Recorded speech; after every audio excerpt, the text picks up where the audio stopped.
Hey guys, welcome. It is time for your dance tip of the day, and today we're going to talk about your dance frame. And the best way to practice frame, I brought some props with me. You may not have these at home, so I'm going to talk about some substitutes, but I have a therapy band.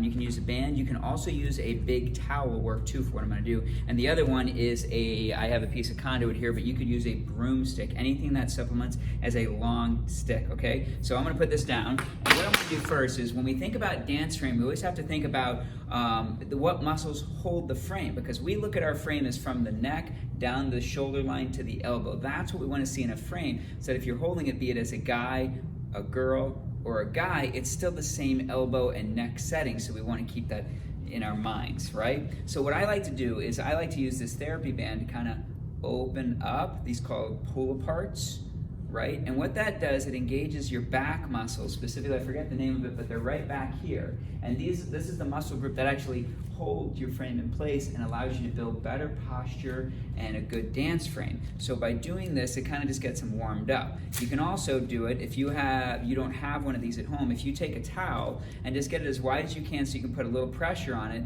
and then open it up and hold it. Right, and that's a good way just to kind of get used to there, and then get rid of it and see if you can now open the frame using those same muscles. But the idea is to get them warmed up first, okay? So that's stage one. Stage two, we're gonna use our tube, right? Or like I said, a broomstick, any sort of a long stick is gonna work just fine. Just make sure it's straight. Don't grab a stick from your yard, that'd be weird, okay? All right, and we like to do this here, where I'm going to put my arms out, and this is for a guy or a girl. I'm going to bring my hands in and just hold it in place like such. Okay, and the idea is I'm going to keep my elbows up and wide, so if you could see this, and you might check yourself in a mirror, make sure your elbows are level. I don't want droopy. Unless you have a physical condition where you can't do that, and if that's the case, make sure they're even to one another, because there are people that cannot raise their shoulders or hands that high. So if I can, I'm going to go for the maximum I can do. And what I want you guys to get used to is when we think about our dance position, we want to think about it as one object and not two. So what comes up is when we do a promenade step for like a guy, right, or for the girl, what tends to happen is one side drops. So they'll be in a dance position, and we'll go here, and the guys will turn and see now my elbow dropped to here, and this one won't matter what this one does, because now I have no strength left at all over in this side. So I have to make sure both stay up, right? And what that brings up is you're going to notice that my shoulders, when I rotate to a promenade, do not rotate. My shoulders stay here. They stay forward, right? So that my feet can turn, my hips will turn a little bit, and my head can turn. So it's literally your feet, knees, and head, shoulders, knees, and toes, right? Right, so I'm going to turn part of me, but the shoulders are going to stay, and that way now I can walk and see my elbows can stay up. If I'm the lady, I would do the same thing.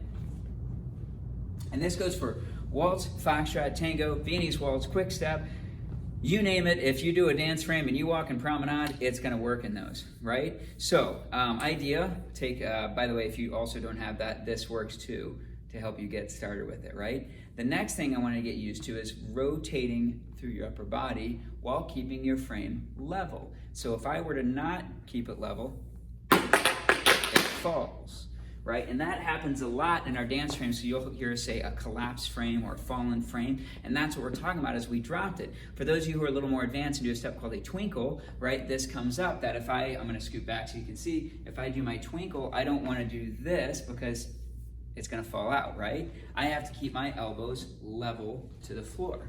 Quick, quick. Yeah? Right? If you're the lady, do the same thing. Slow, quick, quick. I have to keep my elbows both level. So what you can do is at home, put this on your elbows, right? I'm going to keep both knees. I don't know if you can see them, but my knees are a little flexed and relaxed, right? You don't have to close them up. You can keep them shoulder width if you want. It really doesn't matter. And I'm going to rotate back and forth.